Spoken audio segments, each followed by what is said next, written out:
சரி, இனிஷியலா அவர் வரும்போது, இது வந்து based on a true story. But ஃபிக்ஷனும் இருக்கு. ஆ. ஆனா, அந்த ட்ரூ ஸ்டோரி பேஸ் பண்ண அந்த ரியல் பெர்சன் பத்தி சொன்னாரு. அவர் எப்படிப்பட்ட மனுஷன், எப்படி ஆடுவாரு. சின்ன வயசுலலாம் மாரி சாரும், அவரோட ஃபேமிலிலாம் போய் கூட்டத்துல ஒருத்தனா இருந்து, இந்த ஆள விளையாடுறது பார்த்துருக்காங்க. ஸோ, அவரோட கதை பத்தியும், இத எப்படி சினிமாவ போய் அ அத எப்படி எழுத போறாருன்றத தாண்டி, அந்த மனுஷன், அந்த அந்த ஹியூமன் பீயிங் பத்தி நெறைய சொன்னாரு.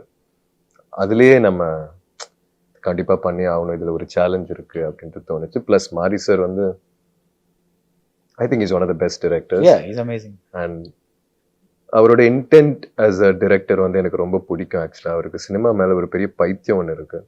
அது எஸ்தெட்டிக்காவும் ஒர்க் ஆகணும், கமர்ஷியலாவும் ஒர்க் ஆகணும். அதுல அவர் சொல்ல வேண்டிய கதையும் இருக்கணும். அந்த அந்த வலியும் இருக்கணும். மக்கள்ட்ட போய் சேரணும். ஸோ எல்லா விதத்திலயும் நீங்க பார்த்தீங்கன்னா, ஐ think is a complete director.